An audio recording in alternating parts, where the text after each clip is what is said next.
Welcome to సనాతన stories. Karthika పురాణం 3వ అధ్యాయం మిగతా భాగం. ఆ బాలునకు శత్రుజీ అని నామకరణం చేయించి అమిత గారాభముతో పెంచుచుండిరి.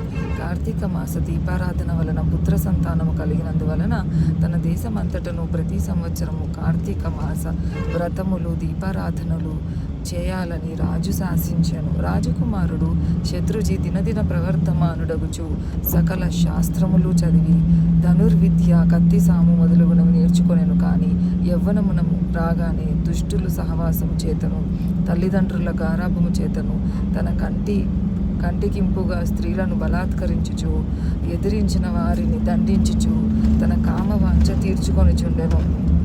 తల్లిదండ్రులు కూడా తమకు లేక కలిగిన కుమారుని ఎడల చూసి చూడనట్లు విననట్లు ఉన్నారు. శత్రుజీ ఆ రాజ్యంలో తన కార్యములకు అడ్డు చెప్పు వారులను నరుకుదనని కత్తి పట్టుకొని ప్రజలను భయకంపితులను చేస్తుండెను.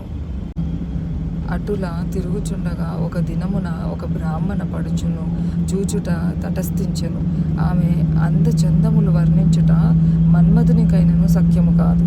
అట్టి స్త్రీ కంటపడగానే రాజకుమారుని మతి మందగించి కొయ్యబొమ్మ వల్లే నిశ్చేష్టుడై కామ వికారముతో ఆమెను సమీపించి తన కామవాంఛ తెలియజేసెను. ఆమె కూడా అతని సౌందర్యానికి ముద్దురాలే కులము శీలము సిగ్గు విడిచి అతని చేయి పట్టుకొని తన శయన మందిరానికి తీసుకొని పోయి భోగములు అనుభవించెను. ఇట్లు ఒకరికొకరు ప్రేమలో పరవశులగుట చేత వారు ప్రతిదినము అర్ధరాత్రి వేళ ఒక అజ్ఞాత స్థలములో కలుసుకొనచు తమ కామవాంఛ తీర్చుకొనిచుండిరి. ఇటులా కొంతకాలం జరిగెను.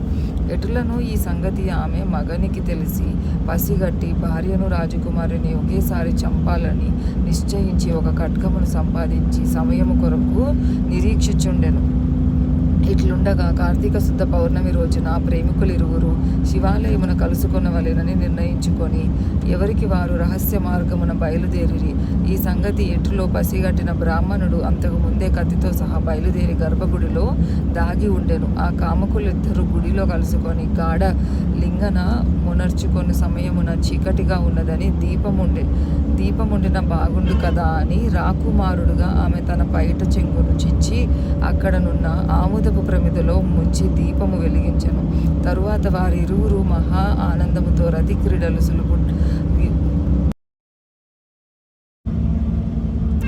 మిగతా భాగం నెక్స్ట్ వీడియోలో అప్లోడ్ చేస్తాను. ఈ వీడియోస్ కనుక మీకు నచ్చినట్లయితే సనాతన స్టోరీస్ని సబ్స్క్రైబ్ చేసుకోవడం మర్చిపోకండి. అలాగే వీడియోని లైక్ చేసి మీ ఫ్రెండ్స్ అండ్ ఫ్యామిలీతో షేర్ చేసేయండి. సర్వే జన సుఖినో భవంతు.